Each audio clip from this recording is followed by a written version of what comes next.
Hey guys, so it's pretty late right now. I wasn't going to upload this video, but this thing isn't going for too many more days. It's only going to October 3rd at 2 p.m. Pacific time when it's going to stop. But basically, I want to let you guys know that there is like this lost art card promotion going around where you can vote for the next lost art cards. So what are those? Well, if you don't know what those are, OTS stores over the past couple of years here, not too long. I think it's like 11 cards so far. Maybe it's 15, but I'm pretty sure it's just 11 of them.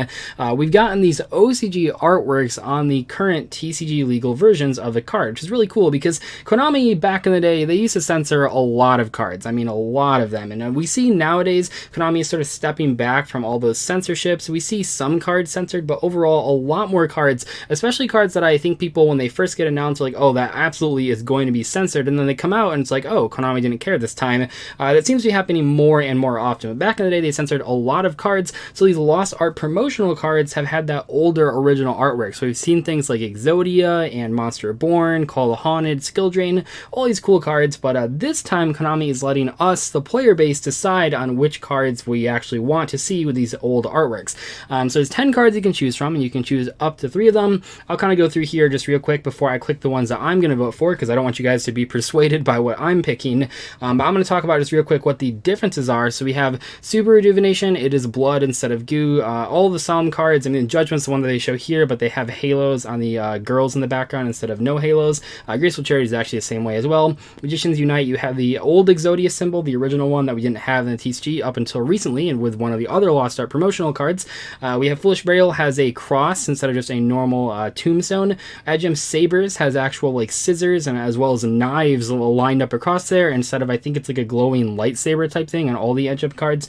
It would be cool to actually see a lot of the Frightful cards with their OSG artworks. Those are pretty terrifying, honestly. They're a lot more edgy than the ones we have in TCG. We have a Watt Cancel, which does not show a skeleton in the TCG. We have Vanity's Emptiness. This one's kind of weird. The Emptiness in TCG doesn't have the body there, so this kind of looks like a naked person. I mean, I don't even think, I mean, it's hair, right? Or is it a body costume? I don't actually really know, but clearly this thing is fine by Konami's current standards, which is kind of interesting though. But back in the day, I thought it looked too much like a naked body under there, so I just took that out completely, so it's just completely empty right there on the TCG card.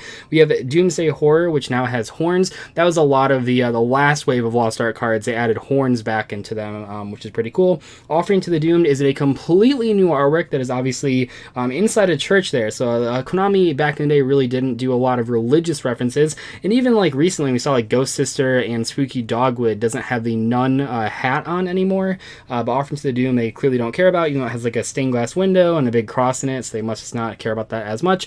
And then we have Super Dreadnought Rail Cannon Gustav Max, but they couldn't even fit the entire name there. It's a big gun, a real cannon, instead of like a weird like cartoony looking cannon. So these are all the choices that we have. The 3 that I'm going to choose, I think you guys can probably guess if you follow me a lot. We're going to choose Solemn Judgment, of course, because I'm currently playing the card. Foolish Burial, really iconic artwork, and then Edgem Sabers. Hopefully one of these 3 gets picked. I think almost certainly Foolish Burial will end up being like the top choice for a lot of players. That artwork has been asked for many years, like 10 years now. Solemn Judgment I think also will get in, which would be really cool because I like the card a lot. So if you don't care about any of these and you just say, oh, who really cares, I'll just use the TCG artworks, make sure you go vote anyway. Maybe you can vote for my cards in that case. Otherwise, if you want any of these other cards, those are all perfectly valid choices. Obviously, I think like 5 or 6 of them are going to get chosen, not just 3 of them, because usually in the past they've been 5 or 6. So I think that it's not just going to be a 3 that some people choose, so you'll have some random ones. It'll be pretty hard, I think, for like Magicians Unite to make it, but maybe there's like a huge spellcaster audience. I'm not really sure, but check out the link in the description if you want to vote. And also, thank you guys so much for watching. I'll see you later. Goodbye.